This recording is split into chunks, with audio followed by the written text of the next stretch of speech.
Pleasure chatting with you. All right, welcome everybody. My name is Neeti, and I am the functional medicine nutritionist and founder of Back to Basics Functional Nutrition. I am super thrilled today because with me, I have a chiropractic physician who weaves in nutrition into his practice, natural endocrine solutions. Dr. Eric Osansky was focusing on typical chiropractic conditions, but his practice changed and got a makeover more than a decade ago when he himself was diagnosed with an autoimmune thyroid condition, Graves himself. And with his personal struggles, he came up with a practical solution both for Hashimoto's and Graves' disease. And so, as you guys know, this is a MythBuster series, and my special guest today, Dr. Eric Osansky, is going to bust some myths surrounding Hashimoto thyroiditis, which we know is the number one prevalent autoimmune condition. And for those suffering with autoimmunity, also know that it takes years for them to know what is going on with them and would have been to at least 3 to 4 physicians before they could get a diagnosis, right? And I personally have experienced how maddening it is as my husband went through it, telling multiple times to me that my thyroid labs and all my labs come back normal, but I feel everything but that. And so, for people out there, I just want them to know that there is hope. And there are so many myths that we want to get busted that, and that's the reason we have the expert Dr. Eric Osansky today with us. Welcome, doctor. Well, thank you so much for having me. It's an honor being here, and I'm excited to chat with you about myth busting and when it comes to Hashimoto's. Awesome. Thank you. It's my pleasure, doctor. And before we begin and you bust those myths, doctor, why don't you tell our listeners why you do what you do?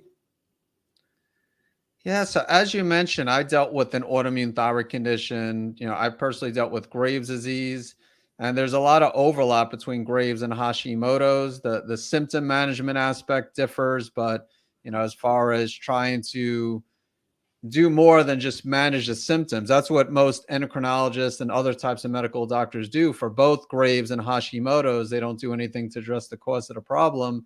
So I was able to regain my health, and I've been in remission since 2009 now. And, just since then, I've been passionate about helping others with, Graves and Hashimoto's accomplish the same and not just take medication or, with Hashimoto's, of course, thyroid hormone replacement. And we'll talk more about that. But I want to do more than that. It's just been really a pleasure just helping people over the years with both, Graves and Hashimoto's. Just I guess sometimes I need the conventional medical treatment, but go beyond that. Yes, exactly, exactly. Awesome. Well, I'm so glad what you are doing because, as I've told multiple times, I found hope with you helping my husband, and we just want this message to go out because I know bad news travels faster, but both me and your hope is that hopefully good news gets time to catch up, and this message reaches whoever needs help. So, without further ado, let me ask you the number one myth that you just spoke about is with Hashimoto's is that thyroid replacement therapy is the only treatment out there. Do you think that's true? And if not, what is? Definitely not true that it's the only treatment out there. It's just what most medical doctors, including most endocrinologists, will do. They usually will just give people with Hashimoto's thyroid hormone replacement, usually Synthroid or another type of synthetic T4. And there's a time and place for thyroid hormone replacement, even synthetic T4. That arguably there's also desiccated thyroid, which arguably is a better option for a lot of people, but some people do better with synthetic T4. But it's a myth that that is the only option, which is, we're getting into these Hashimoto's myths here. So it's important to mention that, you know, even if someone needs to take thyroid hormone replacements, we need to remember that Hashimoto's is an immune system condition more so Mhm. than a thyroid condition. So what's happening with Hashimoto's, the immune system damages the thyroid gland. And so the person might need to take thyroid hormone replacement, but whether or not someone needs to take it, they still want to do things to find and remove the triggers and heal the gut and do everything they can to optimize the immune system. And Mhm. it's unfortunate that most doctors won't bring that up, and all they'll do is say, take this pill, and that's all you need to do. Right, right. And for our listeners, Dr. Eric Osansky has written a book, Hashimoto Triggers. So if not, please find it on Amazon. I guess it's on Amazon, right, Doctor?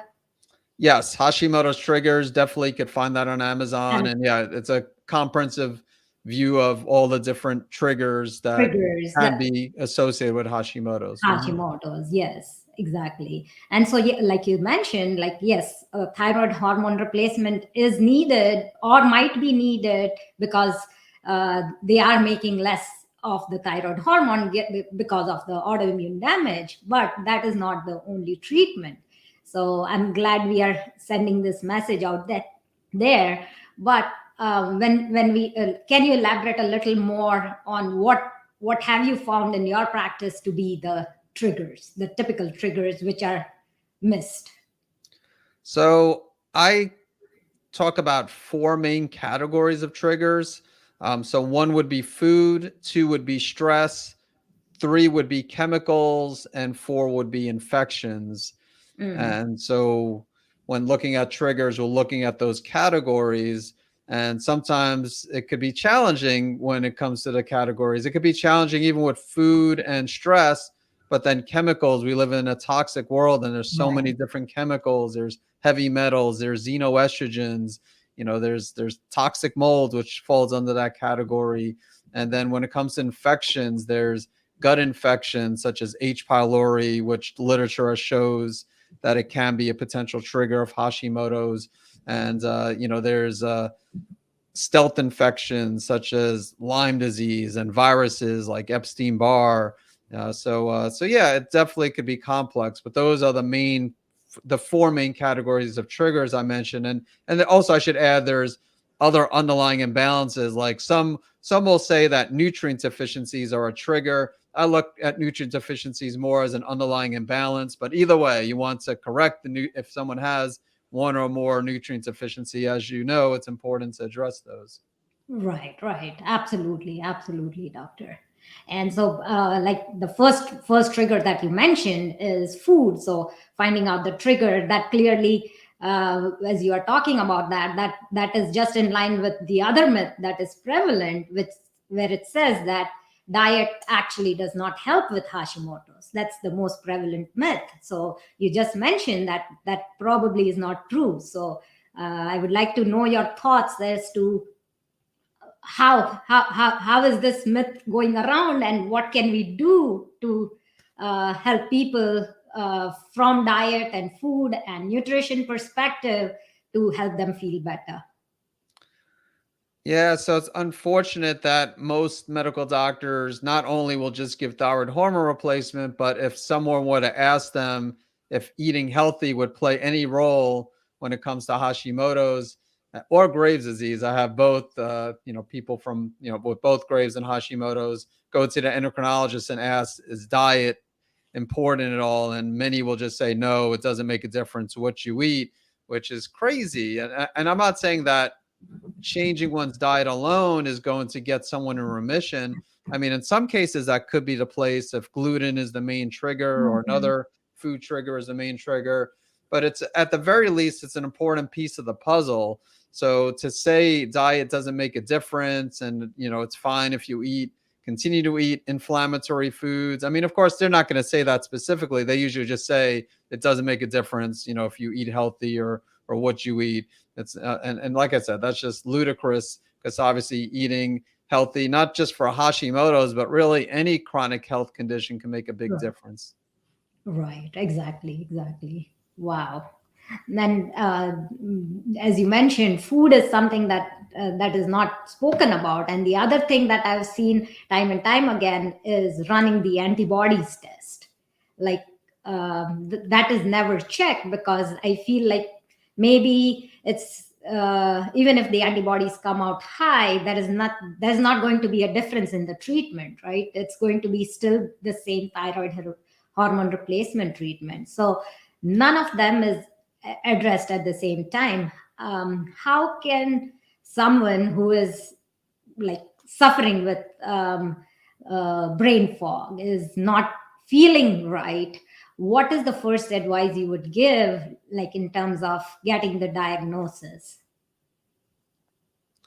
In terms of getting the diagnosis of Hashimoto's, or you mean Uh-huh. already? Uh-huh. Well, I mean, if someone's not diagnosed, you definitely want to, you want to get the appropriate blood testing. And you're right, most don't look at well, a lot of some will do antibodies initially, but then they'll just do it one time and then they won't retest because they're not doing anything for the immune system. But I definitely would do a thyroid panel looking at thyroid stimulating hormone, or TSH. I like looking at the free hormone, so free T3, free T4, reverse T3 also could be valuable in some cases, and that's the inactive form of T4. And again, a lot of doctors won't recommend reverse T3, but antibodies without question. You want to, if you're suspecting you might have Hashimoto's, then you want to make sure that the doctor runs the anti-thyroid globulin antibodies and the thyroid peroxidase, or TPO antibodies. So if someone has elevated TSH in the presence of one or both of those antibodies, that's when the medical doctor will, diagnose someone as Hashimoto's. Another problem is that many just go by the lab reference range and not the optimal range. So someone, if someone has a TSH of, let's say, 3.5, and they're having thyroid related symptoms, the brain fog, the fatigue, maybe weight gain and coldness, many doctors will say, oh no, your TSH looks fine. And they might not want to test the antibodies because the TSH is within the lab range. But if they were to test the antibodies, a lot of those people would be elevated, because typically the antibodies are elevated for many years in most cases before the person even experiences symptoms, let alone a TSH that is outside of the reference range. So yeah, those are the labs that you would want to run if you're experiencing those symptoms. Again, fatigue, brain fog, weight gain, coldness, or constipation in some cases. Those are some of the more commonly associated symptoms that goes along with Hashimoto's. Wow, that really sounds crazy to me, doctor.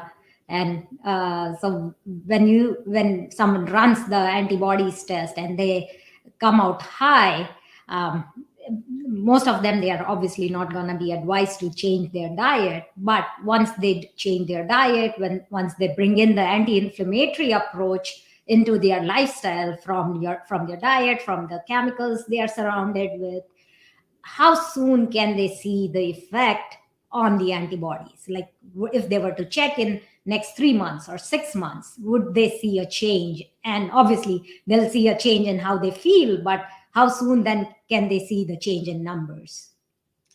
I mean, everybody's different. I mean, some people will see changes within only a few months. Sometimes the antibodies can fluctuate, though. So you might do a test in 3 months and it might look better. And then maybe you do a few months later another test and they could look worse. So sometimes it is that roller coaster ride. And so that's why you need to look at it as a long term gain. Mhm. Usually 3 to 6 months, yeah, you might see those some changes, but in my experience, usually it takes longer for antibodies to normalize. Okay. And again, it could be a challenge because you need to find those triggers and underlying imbalances and heal the gut. So I would say on the lower side, like 3-4 months. But like I said, sometimes it can be misleading just because sometimes you will get that fluctuation of antibodies. I see. I see. Yeah, and at times people they are very much attached to the numbers, and when they don't see the change, it could be demotivating, right? Like oh, well, I'm doing so much and still I don't see any change. So that's the reason I brought it up. Like, just think of it as long term, because it is going to help, because that is the base of the reason why you landed in that condition in the first place. So I'm so glad we were able to talk about it. And before we end this, doctor, is there one key takeaway or one thing that you want to live our listeners with? Yeah, I would say just remember that, Hashimoto's can be reversed. And when I say reversed, I'm careful about the words I say. It doesn't necessarily mean cured.